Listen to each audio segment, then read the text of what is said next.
खाएं आम बारहों महीने। पृष्ठ 35। कुछ बच्चे खाने के डिब्बे में खाना देखते हुए कुछ बातें कर रहे हैं। नीतू बोली, अमन के डिब्बे में तो मीठी पूरी है। अमन बोला, नीतू आलू की सब्जी लाई है। प्रीति ने कहा, मैं भिंडी लाई हूँ। अमन ने कहा, नीतू लगता है तुम्हारे आलू तो खराब हो गए हैं। प्रीति बोली, हाँ, इन्हें मत खाओ, कहीं तुम्हारा पेट खराब न हो जाए। अरे तुम ये भिंडी ले लो ना। चर्चा करो। अमन को क्यों लगा कि आलू खराब हो गए हैं? क्या तुमने कभी ऐसा खाना देखा है जो खराब हो गया हो? तुम्हें कैसे पता चला कि वह खराब हो गया है? प्रीति ने नीतू को आलू खाने से मना किया। तुम्हें क्या लगता है कि यदि नीतू वह खा लेती तो क्या होता? पृष्ठ 36। लिखो। रसोई घर में से खाने की कुछ चीज़ें चुनकर लिखो जो 2-3 दिन में खराब हो सकती हैं। हफ्ते भर तक खराब नहीं होंगी। महीने भर तक खराब नहीं होंगी। अपने दोस्त की सूची देखो और उस पर चर्चा करो। क्या तुम्हारी सूची हर मौसम में यही रहेगी? क्या बदलेगा? तुम्हारे घर पर खाना खराब हो जाता है तो तुम उसका क्या करते हो? बीजी ने लौटाई ब्रेड। अमन की बीजी बाजार से ब्रेड लेने गईं। दुकान पर काफ़ी भीड़ थी।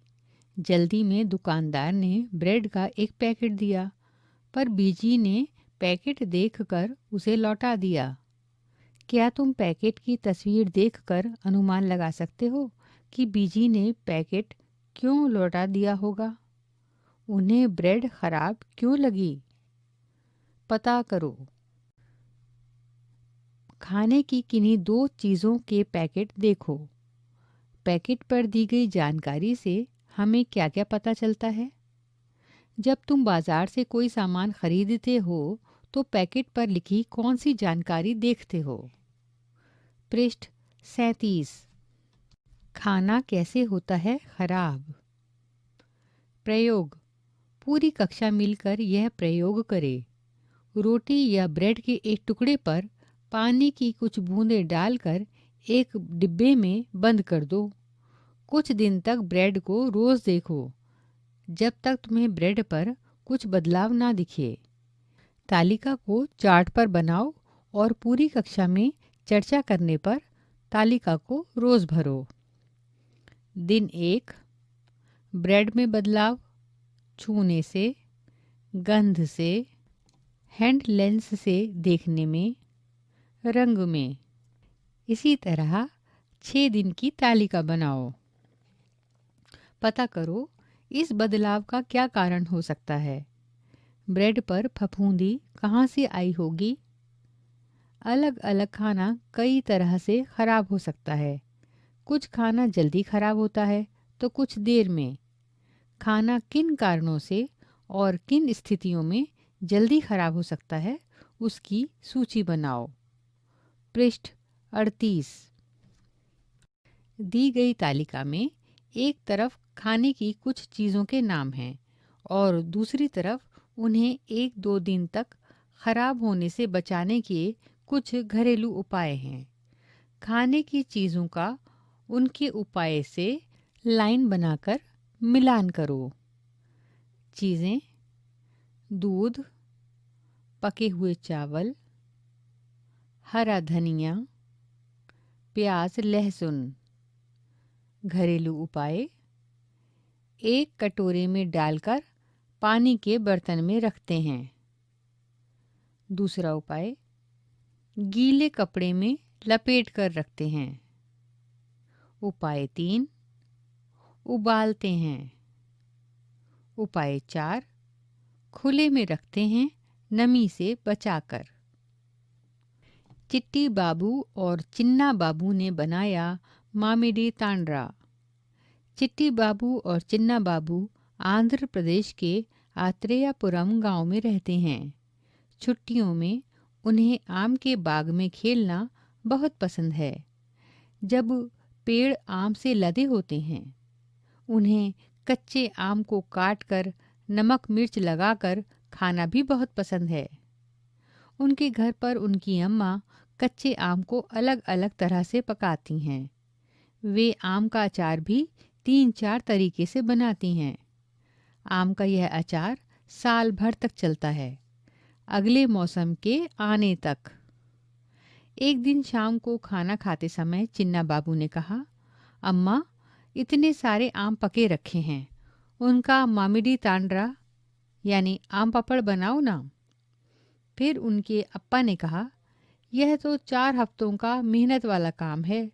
अगर तुम दोनों भी मदद करोगे तो ही हम सब मिलकर मामिडी तांड्रा बनाएंगे। भाइयों ने मदद के लिए जल्दी से हामी भर दी। अगले दिन सुबह दोनों भाई अपने अप्पा के साथ बाजार गए। वहाँ से चटाई, कैजुरीना पेड़ के डंडे, नारियल से बनी रस्सी, गुड़ और चीनी खरीद कर लाए। पृष्ठ 39। अम्मा ने आंगन में एक कोना ढूंढा जहाँ दिन भर अच्छी धूप आती हो। यहाँ दोनों भाइयों ने डंडों से एक ऊंचा मचान बनाया। उन्होंने उस मचान पर रस्सी की सहायता से चटाई बांधी। अगले दिन अप्पा ने सबसे ज्यादा पके हुए आम अलग अलग छांटे। सभी ने मिलकर आम का गूदा निकाला। फिर एक बड़े से बर्तन पर पतले सूती कपड़े से आम के रस को छाना ताकि गूदे में आम के रेशे ना रहें। पृष्ठ 40। चिट्टी बाबू ने गुड़ को अच्छे से तोड़ा ताकि उसमें बिल्कुल गांठ ना रहे। फिर उन्होंने आम के रस में बराबर मात्रा में गुड़ और चीनी डाली। चिन्ना बाबू ने उसे बड़े चम्मच से खूब अच्छी तरह मिलाया। अम्मा ने इस मीठे गूदे की एक पतली सी परत चटाई पर फैला दी। फिर उसे धूप में सूखने के लिए छोड़ दिया। दिन छिपने पर उन्होंने चटाई को एक साड़ी से ढक दिया। अगले दिन उन्होंने फिर से आमों का गूदा निकाला, उसमें चीनी गुड़ डाला। फिर पिछले दिन वाली आम की परत पर एक और परत जमा कर दी। चौथे दिन से अम्मा ने बाकी का काम चिन्ना बाबू और चिट्टी बाबू को खुद करने को कहा। दोनों ने मिलकर ऐसी ही कई परतें जमाई। अगले 4 हफ्ते तक उन्हें यही चिंता रही कि कहीं बारिश न हो जाए। 4 हफ्ते बाद आम पापड़ की परत पर परत 4 सेंटीमीटर की हो गई और एक सुनहरी बिछौनी की तरह लगने लगी।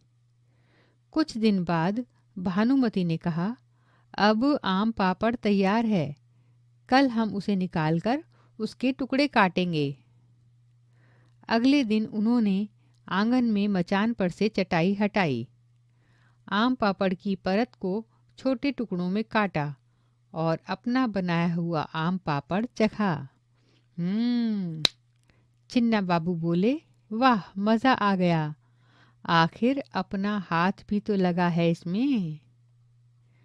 लिखो, आम के गूदे में गुड़ और चीनी मिलाकर धूप में क्यों सुखाया होगा?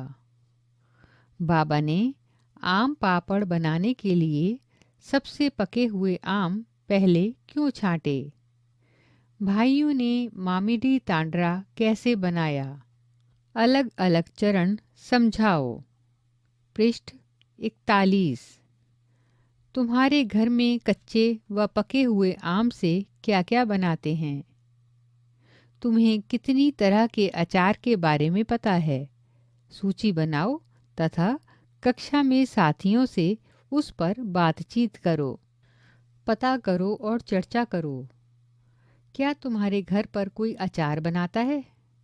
कौन सा अचार कौन बनाता है? उन्होंने ये तरीका किससे सीखा? तुम्हारे घर में बनने वाले किसी एक अचार बनाने में किन चीज़ों का इस्तेमाल होता है? अचार बनाने का क्या क्या तरीका है? पापड़, चटनी, बड़ियाँ, सॉस आदि तुम्हारे यहाँ कैसे बनाते हैं? पुणे से कोलकाता तक रेलगाड़ी से जाने में 2 दिन लगते हैं। अगर तुम्हें उस सफ़र में जाना हो तो तुम खाने में क्या ले जाना पसंद करोगे? उसको पैक कैसे करोगे? सब मिलकर ब्लैक बोर्ड पर एक सूची बनाओ। सबसे पहले क्या खाओगे? हम क्या समझे? शीशियों में अचार रखने से पहले शीशियों को धूप में सुखाया जाता है।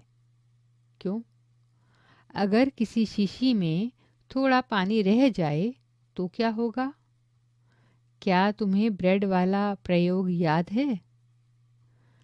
आम को पूरे साल चलाने के लिए उसका अचार, आम पापड़, चटनी, टॉफ़ी, रस आदि कई चीज़ें बनाते हैं। कुछ और खाने की चीज़ों के नाम लिखो जिन्हें लंबे समय तक चलाने के लिए उनसे अलग अलग तरह की चीज़ें बनाते हैं।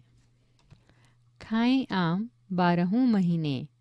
अभी आप सुन रहे थे कक्षा 5 की पाठ्यपुस्तक हमारे आसपास का चौथा पाठ। प्रस्तुति CIET NCERT नई दिल्ली, भारत।